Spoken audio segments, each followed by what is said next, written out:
Today, the Biden administration advocates for hormone treatments for trans kids while rolling out gender-neutral passports. If that isn't crazy enough, Uncle Joe also plans to tap into the oil reserves to deal with higher gas prices. It's almost, I don't know, it's almost like there's something else that we could be doing that we're not doing, that the administration is not letting us do. But what do I know? I'm not a gas expert. We've got all that and more coming up, and it all starts right now.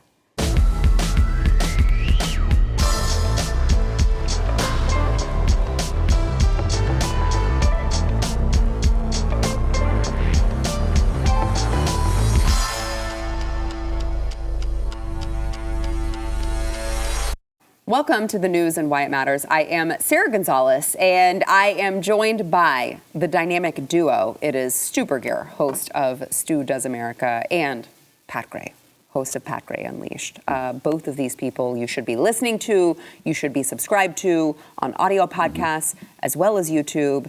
It's been a while since you guys have been on together. It's about time. It's about time. People are demanding it. Did you riot? We did. We did hold a Antifa type rally. Burned outside. down 3 stores. But it was mostly peaceful? Mostly peaceful. Yeah, we didn't burn down 1,000 stores. Right. There's still stores standing today. Yeah. In this general area. Okay, so this is a really good day for you guys to be on. I want to get into, I feel like every day the trans stuff gets worse and worse and worse that we have to deal with. And there's a lot of it today. So the White House has come out advocating for early trans surgeries and saying that hormones are crucial for kids and teens who identify as trans. This was messaging released today, and the White House actually flagged a resource from the Office of the Assistant Secretary for Health on Transgender Day of Visibility, which I don't,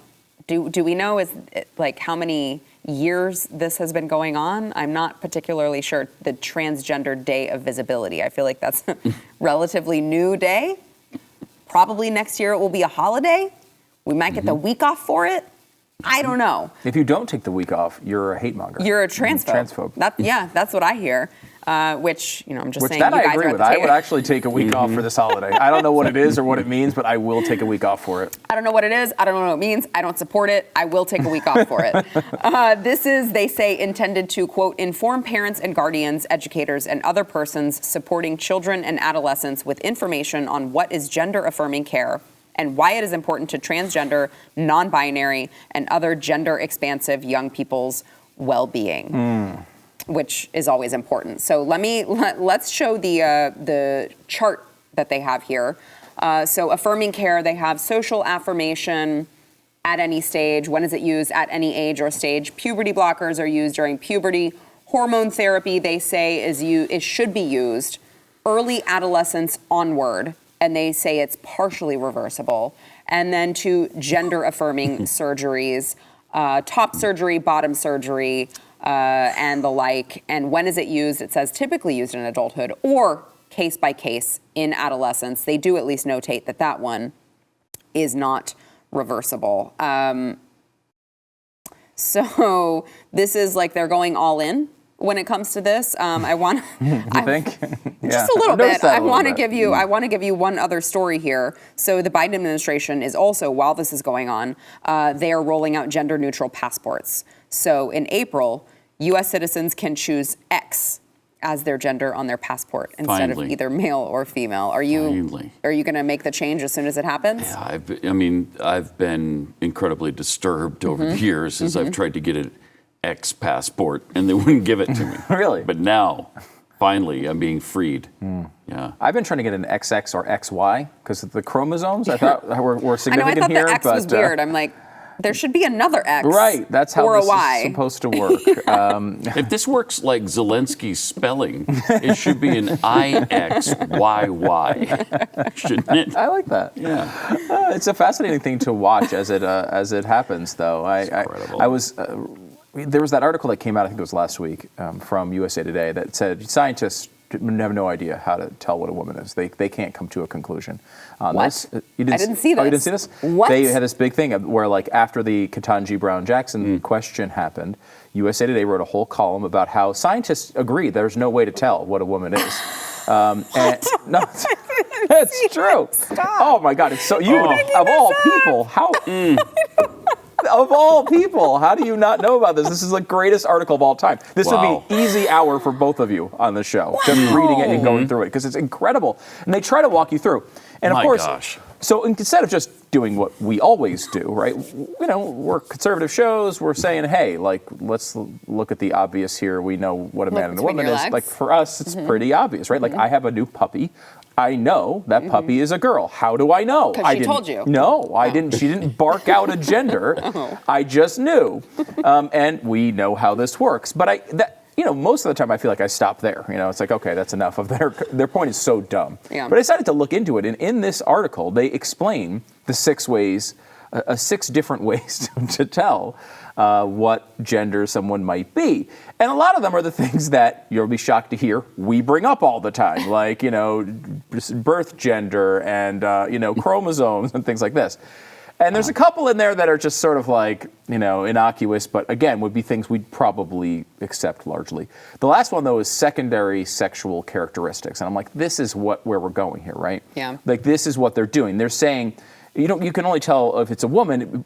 Well, this person might have all the other 5 things would be the traditional version of a woman. But the 6th one is secondary sexual characteristics, which could be anything. So I decided to look up what those were. Long list of them. Of course. And you'll be here's what they are. It's stuff like men have broad shoulders, right? Like men are taller and stronger, women have larger breasts than men. Wow. This is all news to me. I had no idea. But like all of them, when you looked at even that category, and then you look at Leah Thomas, which one are you going to say she is? You'd still say she's a man. Yeah. Right? I mean, so even in their like convoluted way of trying to figure this out, the same determination comes to the forefront. And we in there they quote expert after expert after expert, and none of them seem to be able to figure this out. Not the gender studies experts, none of these like highfalutin academics have any idea, with the exception of the biologist who's basically like, yeah, in the law, like you have to deal with sex, man, woman, like basically agreed with our analysis. But it did strike me as one of the problems we're going to have with this going forward is no conservative in their right mind would go through an entire career in school and work their way up to be a gender studies expert. That's insane, right? And what is happening is dumb journalists get in there and they have to get a quote from a gender studies expert, and they go to them and they're all crazy liberals. There's not one conservative in the field. I guess maybe Deborah So. You have like and she's not even a conservative. But like there's nobody out there for them to quote except these evil people who get banned from Amazon. So they just keep churning this out, and it winds up feeding itself over and over and over again. And this is how you get documents like this that are somehow approved by our government. It's so crazy, Pat. Let me add in a few other quotes that they said. To me, it's like so egregious what they're trying to advocate for the children. They said, for transgender and non-binary children and adolescents, early gender-affirming care is crucial to overall health and well-being, as it allows the child or adolescent to focus on social transitions and can increase their confidence while navigating the healthcare system. Transgender surgeries, hormones, and affirmations are important because these procedures have been shown to increase positive outcomes for transgender and non-binary children and adolescents. We've come so far, so fast, that you can't even get your head around this stuff anymore. We are 3 years removed from the World Health Organization considering transgenderism a mental disorder. 3 years ago, they stopped. How old were you in 2019? I think I was 4. It has happened with such rapidity that you couldn't have guessed that we'd be in this situation just 5 years ago, 10 years ago. And I don't know why necessarily. I guess we've gone from 0.7% of the population being trans to about 87% of the population. It's a lot of surgery. We got to accommodate them now. That's a lot of surgery. This was something that was illegal. Nobody did it just years ago. You had to go to Holland or something to get a sex surgery. And now you can do it at 7-Eleven. I think we have trans surgeons at 7-Eleven now. Yeah. I think it's you like stop in for a big gulp and sex change. You get a free Slurpee. Yeah. It's a great deal. Yeah, if you fill your gas enough times, your tank, you will get have a the free punch card? surgery. You Yes. accrue some It's got points. 12, Great. 12 times Yeah. That's to awesome. get the free So- surgery. It is. It has happened really, really fast. Unreal. And to the extent that it's, one thing I think is mildly encouraging out of this is, and maybe it's because it's gone so fast. Maybe this is a positive thing in this way. Just because, yes, all the crazy pressures are there. Yes, people are getting banned and all these terrible things. But I do think this has hit people as obviously incorrect, right? Where some of these issues. Some of these issues, I think, wind up being they turn into this, like, we were talking about this a little bit before we went on the air because we're cool people. We were talking about abortion. And it's just become a political issue. People don't even think about it anymore. Yeah. When you got people to think about it, they can change their minds. But because if you're either an R or a D or you're pro-choice, you're pro-life, and you're stuck there forever, and it's impossible to move. With something like this, I think they tried to do it so quickly that people are like, wait a minute, you want that guy to swim against my daughter? Like, wait, whoa. Yeah. And you're seeing polling, that looks, like a 70-30 type of issue. Now, that might change. They might succeed and change those numbers over time. The same thing you're seeing with, the Florida Don't Say Gay bill. When people actually hear the language, it's a 40-point issue for Republicans. And, Democrats, number one, politically are overreaching here. And number two, I think it just hits people, even moderates, even some on the left, who just say, wait a minute, like, guys, I understand, I want to be nice, I want to be respectful of everybody's, different lifestyle and all that, but like, this is obviously false. You want me to embrace 2 + 2 = 5. There's never been a clearer 2 + 2 = 5 issue than this. We all know, we're all looking at the 4, and you're telling us it's a 5. And in some cases, like Caitlyn Jenner, they're telling us a 10. She's the most beautiful woman in the world. So it's just obviously wrong. And she is stunning, though. I will say that. She's stunning. Yeah, she is Well, she stunning. doesn't So have is arms Rachel like Levine, Michelle by the way. Obama. I will just tell you. It is interesting because I think that it's the same thing with the late-term abortion issue, right? Like, Democrats have gone so radical on you should have an abortion up until the point of birth. And by the way, you should shout about it and you should be proud of it and you should brag about it to all your friends how many abortions you've had, and you should go on national television and talk about it like it's a joke. And I think that it's the same thing with that. With this, it's like even regular people, even Democrats look at that and they're like, that feels really gross and I can't get on board with it. So it's not anything, to me, it's not anything that the conservatives are doing to like steer people in the right direction. It's always just the Democrats doubling down to the point of they're so radical that people are like, ooh, I can't be a part of that anymore. Yeah, in a way, it's a gift to Republican politicians who can sit there and just say, I don't know, don't kill kids as they're coming out of the woman. Right. And, this is third-term abortion. Or man. Or man, sorry. Yeah. Right. How dare you? Thank you so much. Thank you for catching me for my hatred. I think, if I remember the numbers right, third-term abortion, not what I would consider necessarily late or partial birth abortion, but third-term abortion is an 84-13 issue in this country. It is not close. It's not close. No one thinks. No one. Wow. Almost no one thinks. I was so mad I hit the mug. No one thinks this is a good idea. I mean, only the AOCs of the world approve of this.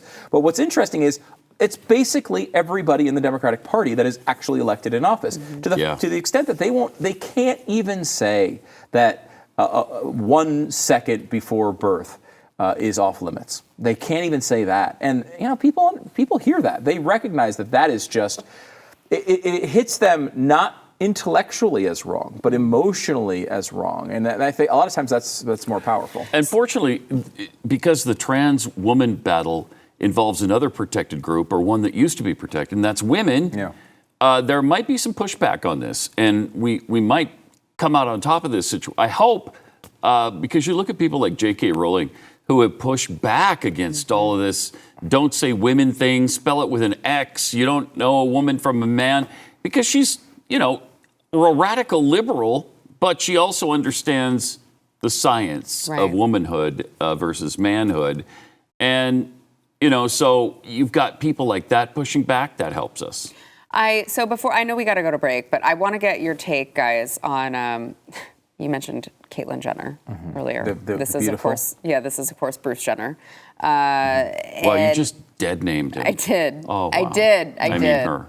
dead named her. I dare you to try to cancel me over it. Wow. Fox Did you say him? News. I almost Oh my I gosh, caught you myself did. though. I don't You think you did. dead Thank you. named Yes, him. you dead I- sexed her. Dead sexed. And yeah. that's dead ickier gendered. than- That's even Dead name. worse than naming. Is it? That's the worst one, the dead sexing. I guess I won't be back next Thursday. Fox News has signed Caitlyn Jenner as a contributor. And they say, Caitlyn's story is an inspiration to us all. She isn't it? is a trailblazer in the LGBTQ community, and her illustrious career spans a variety of fields that will be a tremendous asset for our audience. This is Fox News. Why Wow. are you still watching this network?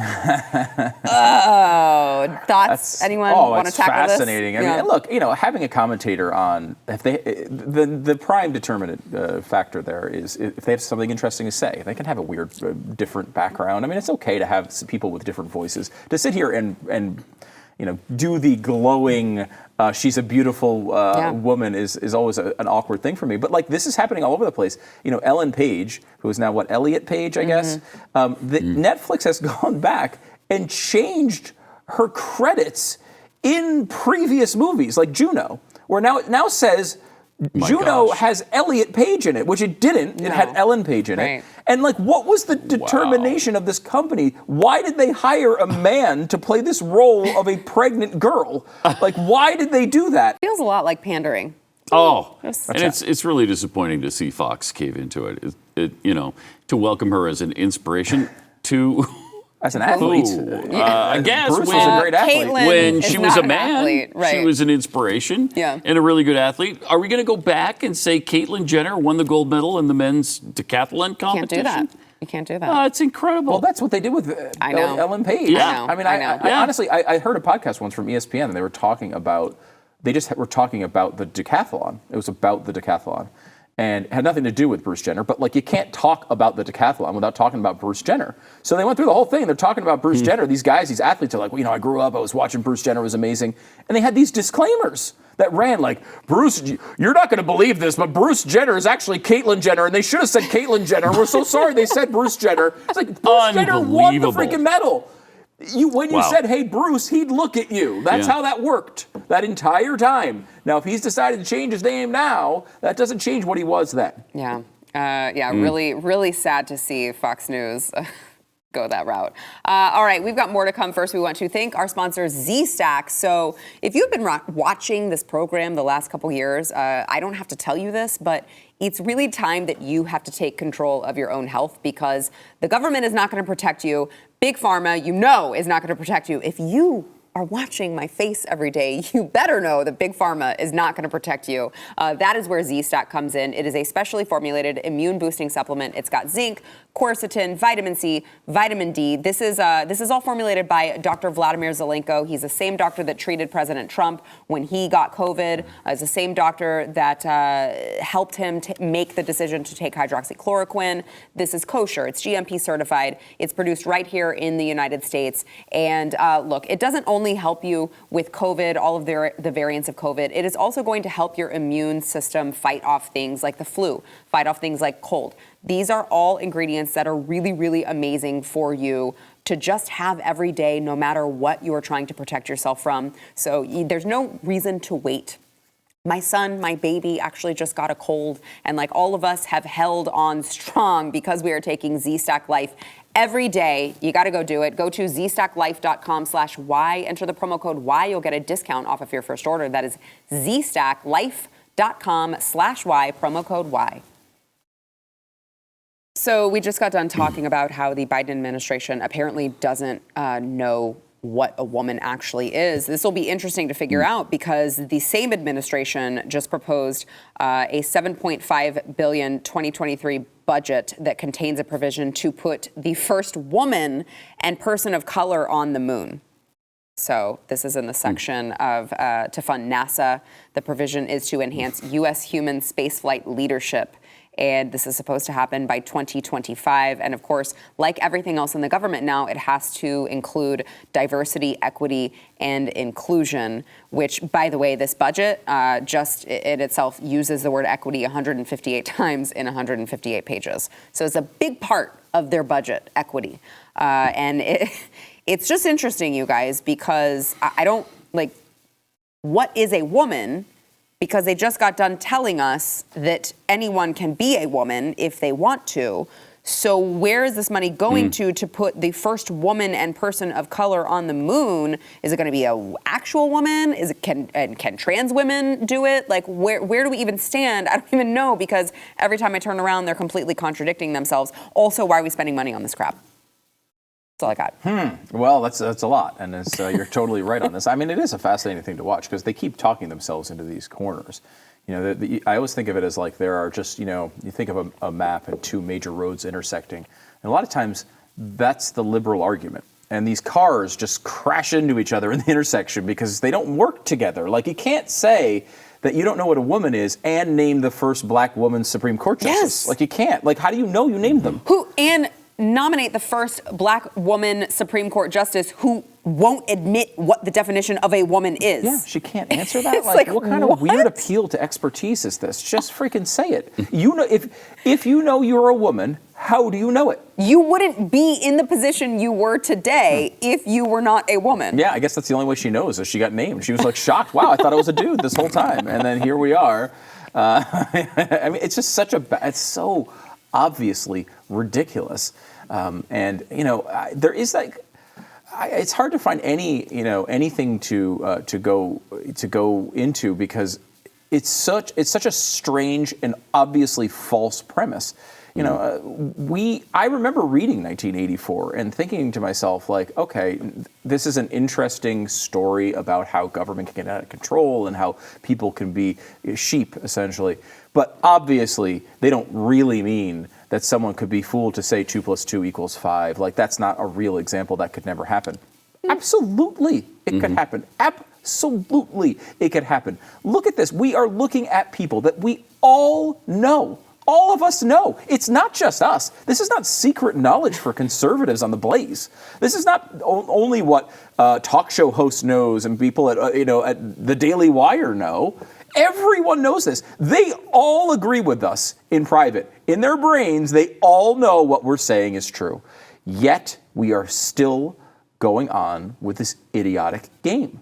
And it's almost impossible to talk about, because how do you convince a person that 2 + 2 = 4 if they think it's 5? What do you do? It's just completely false. Yeah. You know, I remember when we were doing the Pat and Stu back in the day, and we were watching a clip of Ellen DeGeneres, and it sticks with me because she described it as, she said, sex is, it's a whatever, it's a man and a woman, but gender is how you feel in your mind, how you feel in your mind. And I always stuck with me of like, okay, well, let's just say there is a feeling where you feel like, Caitlyn Jenner might feel like, he's a woman. And that might be interesting to study. It's certainly interesting for her own health issues and all the things associated with what she might be dealing with.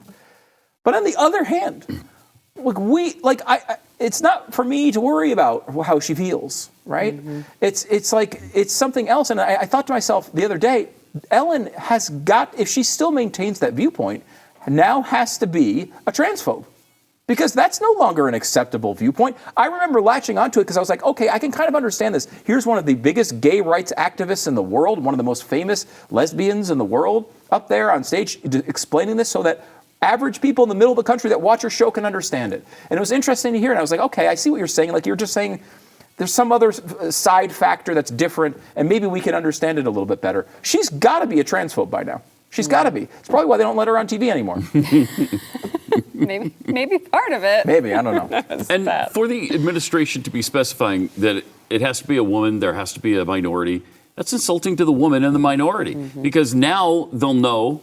And maybe they just don't think about it this way, because they're probably leftists anyway. But if it were me and they said, this has to be a male around 60-ish talk show host that goes up and lands on the moon this time, I think, well, I didn't really deserve this, right? They just kind of ceded it to me. I got a handout. Yeah. It's insulting. It was insulting, I think, to Ketanji Brown Jackson. Mm-hmm. It's insulting to whoever winds up to do this, go into the moon. It's pathetic. It's taking away all of the skill and the effort and the motivation that you had your whole life to get to a position where you could go to the moon or you could become a Supreme Court justice. because they've just said, yeah, we're just going to give it to you because you're you and the way you look. Yeah, and they might also be qualified, right? I'm sure there's plenty of people but in these you're not going to know. Right. You'll never know. You'll never know. What a terrible thing. What do you go through this process for? You want to prove that you're the best at something. You want to show that you can achieve these things based on merit. Why would you want to achieve something based on skin color? It's the same thing that correctly we look back at our history and complain about when we were talking about. I was watching a documentary on baseball the other day, and they were talking about perfect games. And I think it was Bob Feller had a perfect game in like 1948 or something. And they correctly pointed out, and I think it's notable, that that he played in a league that was not that did not have black players in it, right? And like that is an asterisk. Like it obviously was, and that's not the way it should be. They had eliminated all competition that wasn't white. Wrong, right? Yeah. Now we're doing the same thing on the other side and saying we're just going to eliminate all competition that's white. Right. Like that's also wrong. Stop making decisions based on skin color. It's a pretty easy guideline. Also, I'm having a hard time, just as a side note, that's not necessarily trans related, but going back to the moon by 2025 or 2029, so what? We did it in 1969. I can't get excited about something we did 53 years ago. And now all of a sudden it's a really hard thing to do and we can't do it for another 3 years. How did that happen? That's another liberal thing because they stopped the space program. Yeah. All right. Let's go ahead and take a break, and then I want to get into the Biden administration planning to tap our oil reserves to control the gas prices. We'll get into that when we return. You think so? Really good. Really? All their ideas are good ideas. Yeah, they are. They've done really well. Joe Biden is reportedly preparing to order the release of up to 1 million barrels of oil per day from the nation's strategic petroleum reserve. This is, they say, in order to control the energy prices that have spiked. Now, the Biden administration would call it the Putin price hike. But if you look at the actual graph of like when the cost of gasoline and oil started spiking, it was long before anything between Russia or Ukraine broke out. So this was, let's see, according to the Department of Energy, they say more than 568 million barrels of oil were held in the reserves as of March 25th. But how many barrels of oil do we use in a day in this country? Over 20 million barrels a day. So we're going to release up to 1 million barrels a day. Right. And we only have so many, right? 568 maybe, if this is according to March 25th. So we're just going to release one a day and think that that's going to make a difference. One a day for 180 days, potentially. And then deplete the emergency reserve that we have for our military. What could possibly go wrong? Oh, just our military could be like stalled where it is right now. Just we couldn't move it Well, anywhere. do you think that that's a bad thing? Because the military is actually very do. inclusive right now, and they are having like lots of Zoom calls about their LGBTQ plus communities. So And I think we're set. I did hear that violence is never the answer, no matter what. And what do you use the military for? Violence. So it's not the answer. So maybe it's a good thing they run out of energy. Maybe. As we're facing World War III. Right. That is what we want, Right. I think. This was a bad idea when George Bush proposed it back in the day when he was having high gas prices. This is not what it's for. You don't do this to lower prices. But I mean, it's incomprehensible that you would do it when this is going on. When Russia is invading Ukraine, when we are one border away from an all-out NATO world war, right? Like if they decide they're going to roll across the border, remember, Belarus, which is their state, basically, they basically run it, is on the border of all these NATO states. They don't even need to go through Ukraine to get there. One outbreak where they decide to do something like this, and all of a sudden, that strategic oil reserve is going to become really important really fast. And it's insane to deplete it right now. Look, oil prices are high. It sucks, but it's not the only thing that's going up. And it's been going up, as you point out, long before Vladimir Putin came into the picture. This has gone on for a very, very long time. And if you go back and look, you can see tweets from the Biden administration showing you a 0.5 cent drop from like 6 months ago to try to brag about how their policies, as they describe it, their policies are bringing gas prices down. Well, what are they doing now? Because if you draw that graph out to today, it looks a lot worse. They've stopped updating it, in case you wondered, shockingly. They have not updated that graph in quite a while, mainly because the graph wouldn't fit on the screen. The line goes so high that you can't even fit the graph on the screen in its current form. So you look at this and it's hard to imagine someone having a worse first 18 months. It is. It's really, I can't. It is. It's almost, it's to the point where I'm starting to wonder, would Kamala actually be better?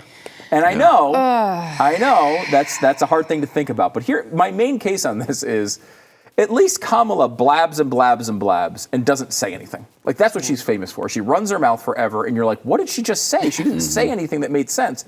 He's just blurting out things that will lead us into nuclear war. That's like, true. he is going to gaff us into a nuclear apocalypse. I'd rather have the vapid zilch with heels than I would him at this point.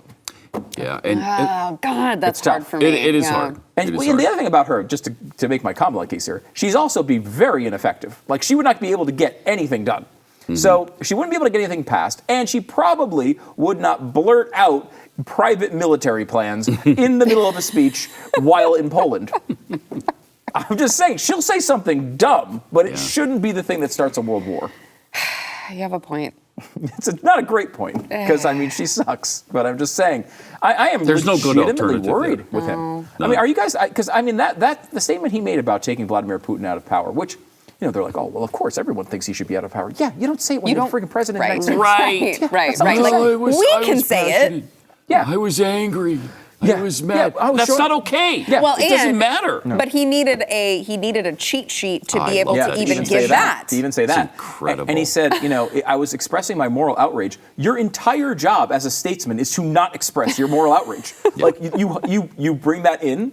You act pragmatically, what is best for the country. You don't get on the table and bang your fist on the table and scream things like you're on the corner of, the corner stool of a bar. That is not your job. You're supposed to be president of the United States. If it was Trump, how would the media be reacting to that? That's his personal feeling. That's all he was. They would not be giving him that slack at all. He did far less, and they were calling for him to be removed from office. Yeah. So he walked down a slippery ramp. At least very carefully. Yes. And look, Trump did say things that were provocative at times. We all know it. But at least he was doing it intentionally. Exactly. Like, he meant to do it. Right. He thought the right thing to say about Kim Jong-un at this moment is this. And you agree or disagree with it, at least he's in control of his faculties enough to make those decisions. Joe Biden is just saying things. He's just blurting stuff out. Whatever pops into his mind at any given moment, he's going to say. And if next time he's making a speech, he says, I'm going to nuke Moscow in 5 minutes, I wouldn't be surprised at this point. Well, the funny thing to me about the cheat sheet, I mean, I guess this is probably obvious, but it's like, why do you need a cheat sheet for saying literally, this was my feeling? Like, if it was your feeling, you wouldn't need a cheat sheet to say, I was expressing my own personal feelings. That would just be obvious. And then the last question that it said, it was like, trying to allude to whether or not NATO was fractured. And the answer was just like, no, NATO has never been more united. I'm like, it's very easy to remember. Right, you don't need a lot Any of question on NATO, you just say, no, NATO's very united. The other thing I love you about don't need a cheat sheet. about the cheat sheet is that he holds it up for people to see and photograph, and it's in like 36 font. So it's another indication of how senile he is. Right, because you say correctly, why would you need notes for something like that? Why would you need notes? You wouldn't. I read it. He would. Yeah. He can't remember things from minute to minute. Yeah. Yep. Like, the reason he has notes is because he is in such severe cognitive decline. He might say the opposite. He might say, I was changing policy. He might say NATO is not united. Who knows what he might say? But he was on prompter and he still went off prompter. So what the hell's the difference? And this is what I mean. You can't even control it. Right? Like, I think his staff, honestly, is like, just stay on prompter. They got to be no matter going what. out of their minds. And they can't even get him to do that. And this is stuff that's really legitimately risking lives. This is like, it's not just him fumbling over a campaign speech. This is like legitimately he's putting American lives at risk with us. And, it's like at the point where his staff would be better to just say, look, no meetings, no speeches. Let's go back to, remember the campaign strategy of staying in the basement? Go back to that. Because that worked much better than what we have now. This is like legitimately putting us in danger. And back to Trump, say what you will about how inflammatory he was. It worked with him. Exactly. It worked. He kept him in check. Russia didn't do this under him. North Korea was calmed down under him. And all hell is breaking loose now because of Biden. Yeah. But, I mean, on the flip side, there are no more mean tweets. So that's great. Yeah. That's really great. We didn't factor that in. Yeah. Congratulations, everyone. No more mean tweets. We'll be right back. A really good point. We never factored that in at all. Yeah. Well, now you Sometimes they feel were good very about it, mean. I think right? Sometimes they were very mean. Right. Very mean. I think It's worth it. So I just want to give just a little bit of a warning. If you have young children in the room, probably don't want them to hear this particular segment. But I was looking at, we talk about how crazy the left has gone with literally everything. There's a graphic that I saw on Twitter from Giving the Talk that, consent obviously is a big deal. I agree that it's a big deal. But the left seems to take it to a whole new level. They say consent is ongoing. Continually check in with your partner about their comfort, desires, needs, and boundaries. And they give examples of what this might sound like. And it gets very graphic. I won't go into all of it. But the thing that I have an issue with is it's like, do you want it harder? Do you want it softer? What's going on for you? And then it switches to, are you thirsty? And then it says, do you want a snack? I got to hook up with whoever this is. This is fantastic. Yes, where are the Cheetos? Bring them. I mean, I don't think the thing ever gets done if you're asking all these questions. It's like, shut up! Stop asking me things. Can we just, shut up? That's what I'm saying. So for adults, they say for adults, consent is ongoing. You need to constantly make sure that an adult is on the same page. For children, you got to indoctrinate them any way you can. So saying yes at the beginning is not enough now. They've got to say yes. Yes. Every step of the way. Yes. The whole time. Yes. And you have to answer questions like, do you need to pee? Unreal. Do you need to pee? Oh. Would you like something different? Would you like more of the same? Well, I feel like you should be able to tell by the context clues. Should I leave and ask my best friend to come over? Would you like that? Or one of my favorite parts of this is like, why is asking if you should be wearing a condom this late? That's very that's late in the already game. been having sex for like 2 hours, and then you ask about the condom? Unreal. So that's a great point. So you've gotten a drink, you've gotten a snack, you've taken a break, you've pulled out the toys, and now you're asking. Oh, yeah, by the way, condom time, or what, that happen after the pizza rolls? When does that occur? It really is. Hey, should we lube the car right now? I understand that the tires are getting a little bald too, and maybe we should do a brake check on it. It's so strange. Weird. It's like this. You have to sign these forms and go through and get them notarized, and I don't know what is going to happen. This might stop all sex. We don't have to worry about any Me Too stuff because no one's ever going to hook up with anyone ever again. It is fascinating. There's this change that has gone on in our society, and I think it actually is related to stuff like we talk about with BLM, where they were saying we want to undermine the nuclear family. This is undermining gender roles and how they interact, right? Like you're overturning the entire process. I read something from a writer a couple of months ago where she was describing like the dance between men and women and how they get together. And if you think about like what has happened with apps, right? You're now, I guess everyone dates. They're on Tinder. They're on all these different apps. They're going through. They're sorting through. They're seeing people who are on the site intentionally. So they've consented in advance to be looked at as a possible mate, right? Possible date. And then they get approached on the app in that context. Well, they were presenting that as like, okay, that's how people are now. So now if you're doing it the old school way, where like you flirt with someone at work, right? I mean, we do have someone right over here who happens to be married with someone at work. That you're the weird one now, right? I met my wife at work as well. Now think about the way that's portrayed when you hear those stories. A guy is flirting with a person she works with and not treating her seriously for her work, but actually trying to get to know her personally. And the it's power seen as this weird, psychotic, Me Too violation, where that was the way, pretty much everybody who's complaining about it got born because all their parents met that way. Now it's weird to meet in a normal one-on-one work context, or you meet somebody out somewhere, now there has to be that like layer of digital consent before you even begin the process. It's all being turned upside down. All I know is I'm glad I'm not out there, man. For anyone who's out there dating, I wish you the best, but I don't want to go anywhere near it. Well, you say that, but we both have sons who are younger, and it's like, what is going to happen to the boys of today when they get to that? I'm sending them to a convent. I in mean, about 3 really, weeks. it's like anytime they take a girl out on a date, they're going to have them sign a contract.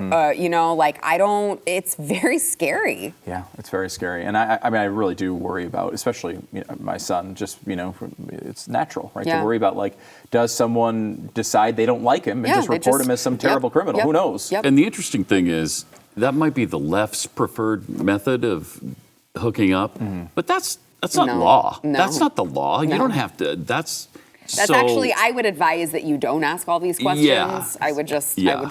That's going weird and to kill the annoying. moment. I'm just going to Except say. for the snack one. That's a good addition to this whole process. Yes. Really? Yes. You want to stop for a snack in the middle? Yeah, Okay. I mean, bring a Slurpee along. It's refreshing. If you're a woman, maybe ask if they want a snack. If you're a man, don't ask if they want a snack. Don't ask your lady if she wants a snack in between. You're supposed to be the snack. Dear, I have a Chris sandwich. Would you like to partake? I think that's a nice, loving gesture. Nice. It's nice. It is. They take the fun out of everything. Everything. The dating. I'm with you. I'm like, I don't. Why would anyone want to date at this point? It just seems like way more of a chore than anything else. I mean, it was supposed to be fun. It's supposed to be like you're meeting someone new. It's exciting, like all that. What is this? What is this process now? And then if it seems happens, so empty. it's kind of nice if it's spontaneous, Right. but this can't be It can't be that. spontaneous. It Right. can't be. Right. All right. We got to take a break. We'll be back. It really is fascinating. So don't forget to go wherever you get your audio podcasts. You got to go. There's a little magnifying glass. You hit it. You search for The News and Why It Matters. It's a really long title. I don't know why it's so long, but you don't have to enter in all of that because it will pop up. You can click it, and then from there you can subscribe, rate, and review the show. Obviously, give us 5 stars. We deserve no less. And if you leave us a nice review, we may read it live on air, like the one today from MJax88. Who gave us 5 stars and said, amazing, rock star, you can keep your show going in spite of the weather, but Pat and Keith can't. Uh-oh, shots fired. They're still harping on that from what, a month and a half, 2 months ago? I hate you. Why are you so... It was one day. Why are you so lazy? One day of ice. One day. You can't risk your life to come into the No, studio well, to do the I show? would have risked mine. I didn't want the rest of the peons to risk theirs. That's so nice of you, That especially is when you really refer to them nice. as That's big of me. peons. Yeah. So you That's think of the peasants every once in a while. Right. That's really good Every of once you. in a while. Yeah. And I mean, the next day we slept overnight so that we could do the show for them. Did you really? Yeah, I slept here in my dressing room. I wondered how you got here so early. Yeah. That's Wow. That's, Wow, level- And we did that for 88, you. How do you feel now? Yeah. Slept overnight. There are not beds here. No, And That's the right. couches are not even comfortable. not at all. So, just saying. But luckily, you don't have any back problems or anything. Right. So you're Right, fine. so There's everything's no big fine. deal. Very spry. It's no big deal. Okay, MJax88, sorry, we got distracted. Your guests are intelligent, well-informed, spot on, and your abortion rant was amazing. Keep fighting. I never missed your show. Thank you for your review. Thank you for giving Pat some crap, because we got to give everyone some crap from time to time. Thanks, In MJ. fact, submit your review and give Stu some crap next time. Yeah, do that. Because I'm idea. staying home.